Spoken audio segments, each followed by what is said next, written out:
Hai, salam semua. Video kali ini aku akan bincangkan tentang phone-phone terbaik untuk tanda harga RM1300 yang masih terdapat di pasaran buat masa ni. Phone-phone yang aku pilih adalah Redmi Note 11 Pro, Xiaomi 11 Lite 5G NE, Redmi Note 11 Pro 5G, Vivo 23e 4G, Vivo Y76 5G, Huawei Nova 8i dan Realme 8 Pro. Aku amatlah hargai kalau korang dapat subscribe channel ni. Welcome to Prebel Lapuk channel. Aku letakkan Redmi Note 11 Pro sebagai phone pertama kerana walaupun harganya hanya RM1099, tapi dia mampu bersaing dengan kebanyakan phone-phone lain yang berharga RM1299.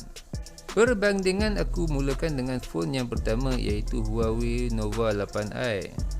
Walaupun lebih murah perbezaan harga RM200, Redmi Note 11 Pro mempunyai kelebihan pada bahagian screen refresh rate 120Hz, skrin lebih cantik Super AMOLED, protection dari habuk dan percikan air, speaker stereo, performance chipset yang jauh lebih baik iaitu Helio G96 kalau dibandingkan dengan Snapdragon 662. Kamera utama pula 2 kali ganda lebih megapiksel iaitu 108. Bateri juga lebih besar iaitu 5000 mAh dan terdapat slot memory card yang tidak ada pada Huawei Nova 8i. Manakala Huawei Nova 8i pula tak ada apa-apa kelebihan untuk diceritakan. Phone yang ketiga pula adalah Vivo 23e 4G.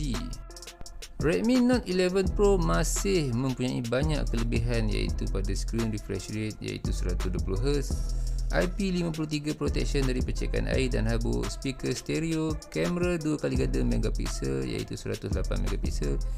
Headphone jack juga tidak terdapat pada Vivo 23e 4G tetapi ada pada Redmi Note 11 Pro.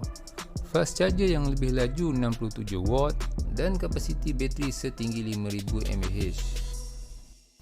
Aku tekankan di sini sebab utama Vivo 23e 4G terpilih adalah kerana dia mempunyai kamera selfie terbaik iaitu 50 megapiksel.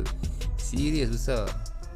Dan juga dari segi RAM, Vivo V23e mempunyai 4GB tambahan virtual RAM menjadikan jumlahnya 12GB. Akhir sekali, fungsi fingerprintnya terdapat pada bawah skrin berbanding Redmi Note 11 Pro yang berada di tepi. Diteruskan pula dengan model yang keempat adalah Vivo juga iaitu Vivo V76 5G. Macam biasa, Redmi Note 11 Pro tetap mendahului pada bahagian screen refresh rate 120Hz, skrin lebih cantik Super AMOLED, protection dari habuk dan percikan air, speaker stereo. Untuk bahagian chipset, kedua-dua Helio G96 dan Dimensity 700 tidak mempunyai perbezaan yang sangat ketara.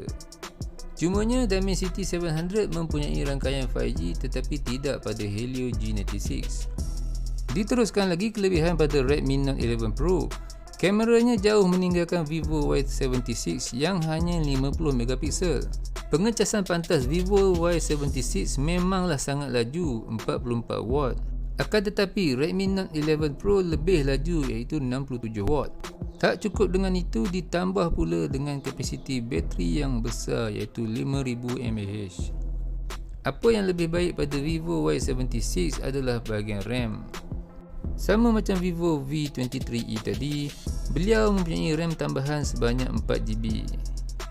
Ianya sudah pasti akan meningkatkan prestasi phone itu untuk memproses aplikasi-aplikasi yang lebih banyak dengan lebih lancar. Okey, Realme 8 Pro pula tewas dengan Redmi Note 11 Pro pada bahagian screen refresh rate, protection IP53, perlindungan dari percikan air dan habuk, speaker stereo. Dari segi chipset pula tidak begitu ketara perbezaan mereka. Kedua-dua phone mempunyai kamera setup yang sama, akan tetapi pengecasan pantas hanya sedikit lebih laju pada Redmi Note 11 Pro iaitu 67W. Dan kapasiti bateri yang lebih besar iaitu 5000 mAh. Walau bagaimanapun, Realme 8 Pro masih mempunyai kelebihan iaitu pada bahagian fingerprint di bawah skrin, dan mempunyai dedicated slot memory card yang tak perlu berkongsi dengan SIM card. Perbandingan seterusnya adalah antara adik-beradik. Redmi Note 11 Pro 5G adalah merupakan abang kepada Redmi Note 11 Pro biasa ataupun 4G. Perbezaan utama antara mereka adalah chipset yang agak ketara juga. Dah namanya pun ada perkataan 5G, mestilah mempunyai rangkaian 5G kan? Cuma kat sini aku agak pelik kenapa kamera daripada 4 menjadi 3. Kamera keempat, depth sensor telah pun dibuang oleh Xiaomi untuk versi abang kandungnya. Walau bagaimanapun, kedua-dua model ini menduduki tempat yang agak teratas juga dalam kategori phone RM1300. Okey, untuk model yang terakhir, ia adalah phone yang lebih baik dari segi prestasi chipsetnya. Model ini juga adalah dari keluarga yang sama Xiaomi sendiri, iaitu Xiaomi 11 Lite 5G NE. Beliau dilengkapi dengan chipset Snapdragon 778G yang mana korang boleh nampak agak jauh perbezaan mereka. Chipset Snapdragon 778G ni, dia punya performance berada di antara Snapdragon 845 dan 855.